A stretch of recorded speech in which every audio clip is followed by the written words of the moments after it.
Get back in control with Off the Wagon, adventures in emotional eating, health, and weight loss.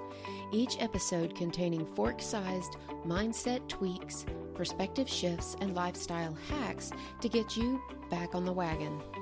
Whether it's habit change, emotional eating, addictions, weight loss, willpower, or relationships, there's something here for you. So let's get on the wagon and get down the road to your goals with me, Christy R. Hall. Welcome to episode 44, where today we're talking about how to survive and thrive through Halloween. So today I'm also going to be sharing with you a mindset hack to empower you, as well as some ideas for swaps or rules or even just guidelines should you decide to indulge or treat yourself this Halloween. I want to start out by prefacing this whole podcast by saying that this is not going to be a discussion about whether candy or sugar or high fructose corn syrup or even artificial sweeteners or anything like that are good for you or whether or not they're healthy. That's a completely different discussion altogether, and I can honestly see both sides of the argument.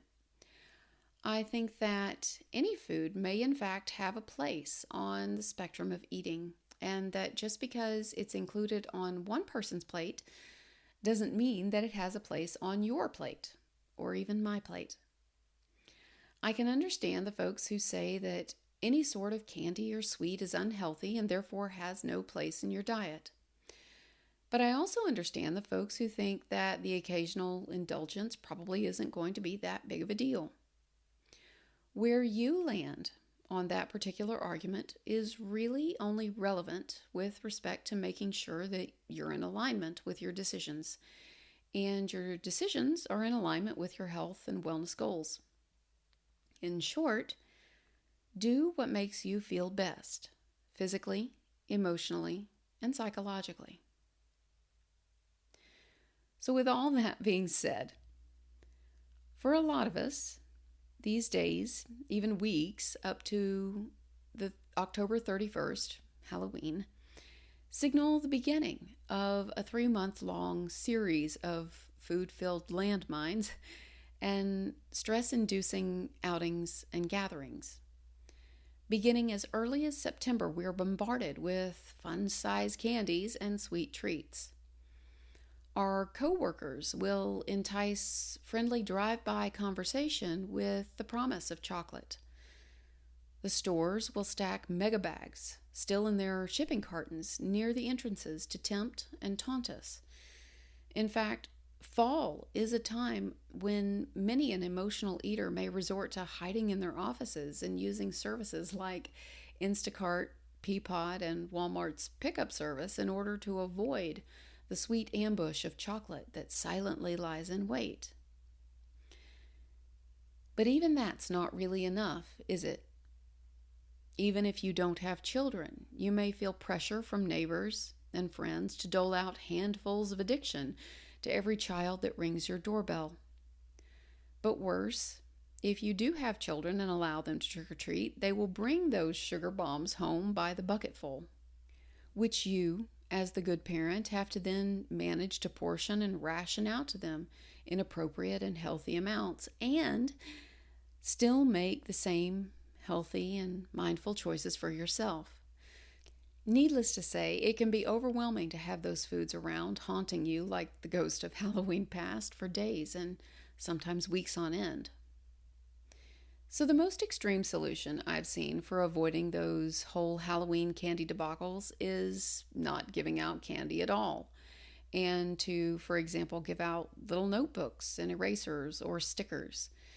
Now, I don't know about you, but that might actually get me booed off the street, or my house toilet papered, or even egged. But the more common solutions I've seen and heard about avoiding binge eating at the holidays and sidestepping Halloween candy seem to be about making sure that you eat a nourishing, regular, and balanced meal, and to quote-unquote snack wisely, whatever that's supposed to mean. More suggestions include only giving out the kinds of treats and sweets and items that you're not interested in eating yourself. So if you're a super fan of Smarties but don't dig on Three Musketeers, guess what you'll give out? Three Musketeers. Some other smart suggestions are to not open those mega big bags of candies until the first doorbell rings, and to donate any leftover candy to shelters or to the troops. These last ideas fall into a group that might be labeled abstaining or avoiding. And these ideas are often suggested to emotional and binge and stress eaters who believe they have no control over themselves around food. And I think that for some people, the idea of abstaining and avoiding is a good one and has no, or relatively few, side effects. However, for a larger majority of people that I've worked with, trying to withstand and hold themselves apart from something that they really, really want can create a very special kind of situation. That is a situation where they find themselves hoarding food, hiding, sneak eating, and eating in secret. These behaviors create guilt and negative feelings about themselves, about their coping skills, and about their ability to withstand certain foods that, in turn, often create enough negative energy to then trigger a binge eating episode, which is what they were ultimately trying to avoid. But one of the problems I've always had with this idea that you should clean out your cupboards and pantry of all tempting and bingeable foods is that it's disempowering. It's you giving your power away to a food and saying that you have no control around that food. And believe me, I understand the feelings behind that. I understand the thoughts. I get that the reason why you may believe that you cannot control yourself around a particular food is because you rarely do. But just because you don't does not mean that you can't or that you're incapable. So again, if you're listening to this podcast close to the release date, then it's around Halloween. In my house, Halloween is more of a season rather than a day. And it starts on or about the autumn equinox. And one of the big things that happens in my house during the Halloween season is we watch lots of horror movies. Now, there's a horror movie based on a series of 3 Stephen King short stories called Cat's Eye. It's from 1985. And one of the short stories in it is called Quitters, Inc. The story itself is about a man who wants to quit smoking and goes to Quitters, Inc. to get help. This company uses what you might call excessive techniques to get people to quit smoking. If clients smoke, they receive escalating and worse punishments. The catch is that it's not the client that receives the punishment, but their loved ones and family. I don't want to ruin it for you if you've never seen it, but I do want to pose this question to you because I think it's interesting. Let's say if you knew that a loved one, a friend, a family member, even a pet, would be harmed if you ever touched chocolate, Halloween candy, Heath bars, Reese's Pieces, whatever it is, ever again, wouldn't you promise? Wouldn't you commit to stay away from that item? Wouldn't you commit and promise to stay away from chocolate? Wouldn't you keep that promise for the rest of your life? And let me take it one step further. Would you feel sad and deprived because you gave it up for your loved one? Chances are you would promise, and you would keep that promise, and you wouldn't feel a bit bad about it. So let me ask you again, how's that for having willpower? Strength. How's that for controlling yourself around food? But I do get it. You're not likely to go around trying to trick yourself into believing that your friends or family will be harmed if you don't stay away from those treats. Although you could, if you were serious about giving them up. And in fact, it's that same basic principle that turns people off of smoking or drinking or even wheat. Finding out that smoking will cause the cancer to come back makes people decide to never smoke again. Figuring out that drinking has caused their fatty liver or cirrhosis may compel them to never drink again. Determining that wheat is what's making them feel so bad may make people give up bread and pasta. But the thing I've found with many emotional eaters and professional dieters is that when we're talking about emotional eating, eating a balanced meal has very little to do with emotional eating. Eating a balanced meal will help with balancing blood sugar, which will help with managing sugar cravings. But not all sugar cravings are a sign of emotional eating. And not all emotional eating cravings are for sugar.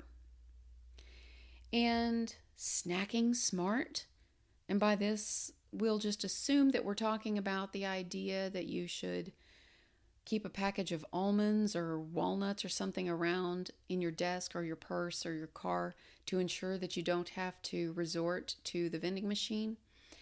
That's really about managing hunger, which again is really about managing blood sugar. And the thing about true emotional eating is that it has nothing to do with blood sugar. It has nothing to do with biological hunger. An emotional eater can eat a meal of chicken and broccoli with a healthy fat and maybe a complex carb and be completely sated, no longer hungry. But then if they're triggered by an event, situation, thought, or even a feeling or emotion, may find themselves eating again in spite of their fullness, in spite of their meal's nutrient density. So I think it's important as we go into Halloween and even the holiday season to be really in touch with who we are, what we're capable of, and what we want.